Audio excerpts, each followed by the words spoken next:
What if I told you, the global economy doesn't run on money? It runs on energy, and if energy breaks, markets don't fall slowly, they collapse in days. We think currencies like the dollar or rupee control the world. But that's not the full picture.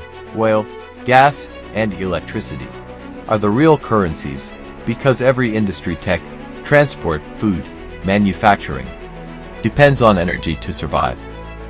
No oil, supply chains stop. No gas, factories shut down.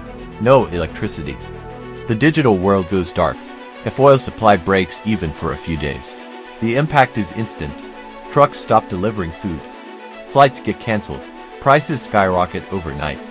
And here's the scary part. Markets don't wait for solutions. They react immediately. Stock markets crash. Investors panic. Currencies weaken. Energy crises don't stay in one country. They spread globally. When energy prices rise, everything becomes expensive. Food, transport, rent, electricity. Your entire cost of living increases. Businesses suffer, jobs disappear, and slowly, the economy enters recession. This is like an energy crisis, turns into a financial crisis. This isn't just about governments or corporations. Energy prices directly affect you, your electricity bill, your fuel cost, even your job opportunities. When energy becomes unstable, your future becomes unpredictable. That's why countries are fighting silent wars, not with weapons, but for energy control.